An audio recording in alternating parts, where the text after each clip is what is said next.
One final speaker before we turn it open to questions. And this marks one last transition. We've got Shannon Phillips, who is the Director of the Policy Analysis for the Alberta Federation of Labour, who understands the university and the university system well, but will perhaps be better able to contextualize it within the political landscape in certain respects.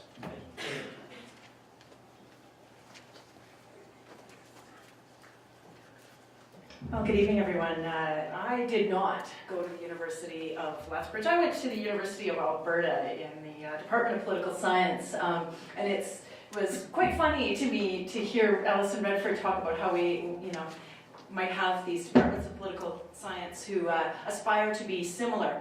Well, when I went to university in the 1990s, Tom Flanagan, Ted Morton, Barry Cooper, famous climate change questioner, if you will. Is that a politic when I say it? These kinds of people were all, ready or not, were all in the Department of Political Science at the University of Calgary. And the University of Alberta Department of Political Science bred socialist, fire-breathing feminists. There was every gradation of Marxist in there, from classical to post-Marxist to neo-Marxist to neo-Marxist feminist. We had everything, and it wasn't good enough for me to get an undergraduate at the University of Alberta Department of Political Science. I got a master's there. So that was the kind of person the U of A Department of Political Science bred. It was a very different animal from Danielle Smith, who was in the Department of Political Science at the University of Calgary, same time as me. So, not the same, not aspiring to be the same, not won't ever be the same. God is willing. Okay, I work for the Alberta Federation of Labour, and we've been very outspoken critics on the subject of revenue reform.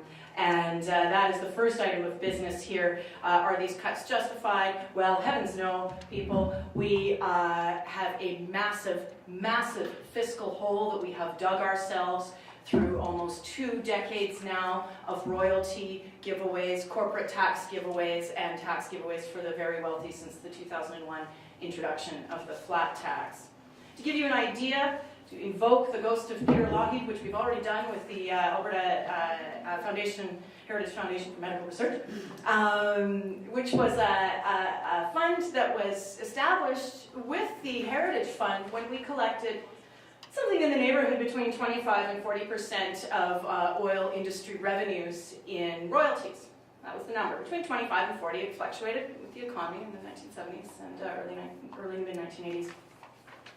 At that point, we had enough money to save in the Heritage Fund. The Heritage Fund spun off various other types of funds that were managed in the public interest. And we also used it for Crown corporations. We founded an entity called the Alberta Energy Corporation, which entered into joint venture partnerships and other things to add value to the natural resources that were coming out of the ground at that time. The main concern for Lougheed was natural gas. So I modeled the oil industry revenues just for fun, because this is what they pay me for, along Lougheed terms, and I did it nice and conservatively at 35%. And what I found for 2012 was that oil industry, just the oil sands actually, took their profits and revenues numbers from the Canadian Energy Research Institute, so not numbers that come from fire-breathing socialists, and found that if we, right now we collect about 10% of oil industry revenue and royalties, and it's about 2.3 billion or so in the last couple of years. I keep popping my keys. But if we collected 35% Lougheed era royalties, you'll note that we still had a quite vibrant oil industry sector at the time. That we would have an extra 10 billion a year to do various things with. That would have been last year. What are you going to do with that? You can't do with that. Yeah, I don't know. I mean, like, you could maybe, maybe you could pay for another trip to Washington to talk about the oil sands. You could do that. There's a start. You could put more money into Alberta Innovates so that they could produce more studies about how bitumen is perfectly safe and doesn't have any corrosive properties whatsoever in pipelines, because that's the only evidence that's been put before the National Energy Board to buttress the claim by industry that this is a perfectly safe product. As an aside, the U.S. Congress didn't actually buy the argument from Alberta Innovates, and the National Academy of Sciences is set to report on the corrosivity and behavior of bitumen in pipelines by the end of July 2013. So thankfully, we have a U.S. Congress who is keeping an eye on the switch, but not so much in Alberta. That's what we use the Alberta Innovates for. Okay, back to revenue. So we have a revenue crisis on the royalty side. I talked about that. Several $100 million probably on the table if we were to raise the general corporate rate to a middle of the pack scenario, something in the national average. Similarly, if we were to simply put another one or two brackets on top for the $150,000 or even $200,000 single income earner,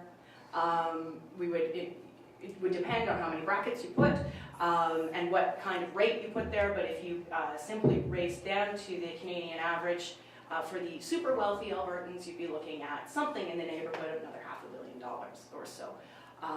The real prize in terms of revenue is royalties, and the real point is not to spend your royalties on programs, or at least if you're following good, sound economic evidence, the point is to use that money, which is a one-time form of capital sitting in the ground, to make it into different kinds of capital, value-added industries, green jobs, savings, these kinds of things. So is it justified? Absolutely not. We've dug ourselves a massive hole and in the process created the most powerful industry on the continent, that is the oil sands industry. We have created super mega profits to the point where we have a one commodity economy happening in Alberta when the price of that very low value commodity, which is bitumen, which is not crude oil, it's not WTI, it's not the price of oil you see on your TV every night. Bitumen trades a significant discount, we've heard about this. But when we have retooled our economy so we sit at the lowest rung on the value ladder, we get about 50, 65 bucks a barrel for bitumen. That's the lion's share of our royalty revenues, the lion's share of our construction activity, of our oil and gas production. All of that is coming from the oil sands. It is to the point, in terms of the super profits, because of our failure to capture appropriate revenues, that we have created a super mega industry that has rejigged decision-making priorities. It has rejigged the parameters of discourse such that we may not even ask questions about this industry anymore. And it has put us on a roller coaster from which we cannot insulate ourselves, not just from commodity booms and busts anymore, but from full-on recession. Because what is the first thing to dip during recession? Demand for oil. So, what we have here is a confusion of the private interest and the public interest. And this is what is now being visited upon universities. I'm now going to do something that Bill says that I shouldn't do, but I'm never very good at taking instructions, so Bill, off I go. I ran the input-output tables from Statistics Canada on what happens when you take money out of an economy for universities and governments. Stats Canada gives you all kinds of I/O tables. It sounds very fancy, it's not that fancy. For the economic effects of industries. They've got everything in there, from like burlap sack making to universities. It's an incredible level of detail. But I'm not joking, canvas bags was in there, I saw it today. And so I ran the numbers for universities. And here's what I found. We have $6.6 million in cuts to the operating grant at Lethbridge College and $11.9 at the University of Lethbridge. So in terms of multipliers, we get 1.3 units of GDP for every dollar of exogenous shock, as they say in economic speak, which means every dollar you either put in or you take out of that particular industry, you will get a $1.3 GDP impact. In other words, the $18.5 million that is being sucked out of Lethbridge's economy next year will have a $24 million GDP impact. also jobs ratios provided by StatsCan, and these are very instructive because what I love is the 1.7 figure that oil and gas production, primary production provides us. That's the number of jobs per $1 million of exogenous shock, $1 million investment, which is the lowest jobs multiplier in the province, oil and gas primary production, because oil and gas is so capital intensive, it is less labor intensive. Now, public sector investments are a very, very good jobs bang for the buck, not only because, as we've heard, about 80 or sometimes more % of the budgets concern themselves with the hiring of people and the delivery of services by humans, right? Whether that's in healthcare or education or post-secondary. But also that money stays in the economy, as we've talked about. The money is not going back to shareholders to go off to some place in the Grand Cayman Islands. It is staying here so that people can buy cars and then have those cars serviced at a local repair shop, and then perhaps go and buy a house, and then perhaps go to a grocery store. Public services keep the money in the economy in a way that other services don't. So for universities, and which are a little lower than things like healthcare and K-12 education, and certainly nursing care, and nursing homes, but we get an 11.84 direct and indirect jobs in Alberta, that created by $1 million of investment in Alberta universities. All right. So when you pull out $18.5 million out of this economy, I mean, again, this is an economic modeling exercise, but what you end up with is about 219 job losses. This is not going to provide you any comment on which jobs and how the decisions are going to be made, but that's generally what you're looking at. You're looking at, essentially 12 jobs per $1 million invested. I mean, as for a point of comparison, primary oil and gas extraction, recall I said was 1.7. So those are the numbers for our own purposes in Lethbridge that can sort of animate some of our discussion when we're talking about accountability and what the effects might be on our community. Now, I wear two hats in my job. One is to crunch numbers like that. I file annoying access to information and freedom of information requests. I write reports. Tonight you'll find me at 2:30 a.m. trying to finish a deadline report on upgrading capacity in Alberta, alternatives to bitumen export pipelines. But the other part of my job, the reason why I'm going to be up late and I'm going to be sitting in a diner till whenever this thing gets done, is because on Sunday I have a different a part of my job, which is giving strategic advice. On Sunday I go to BC for 28 days to hopefully replace the current female premier with a socialist man named Phillips. And so that's also part of my job. And so I'm going to give some strategic advice tonight, even though it's totally unsolicited and probably make a bunch of people really mad. That's okay. Now, I have watched the post-secondary sector for many years. One of my first political jobs, I was hired by a guy named Mike Hudima, who won being president of the University of Alberta Students' Union by accident in 2002. Mike was, and is, a radical, and about a few months into his mandate, he phoned me up. I was in Japan trying to pay off a gigantic student loan, and he said, I need help. I have an ambitious agenda, and I don't know what to do. And I said, all right, active leftist patronage, give me a job. And off I went, and we worked on various files, the differential fees for law and medicine. We beat back the one in business, so you don't have a differential fee in management, to my knowledge. It's one of the reasons why. We triggered Auditor General's investigation into the tuition fee policy. We did all kinds of stuff. And I watched the post-secondary sector since that time. As soon as Mike's term was over, a guy named Jack Layton was elected leader of the federal ADP, and he hired me to do a different job, so I wasn't there long, but I watched after. And here's what I see. I see that this sector got picked on in this last budget, to almost the exclusion of every other social sector, because you don't stand up for yourselves. They didn't do this in healthcare. They didn't.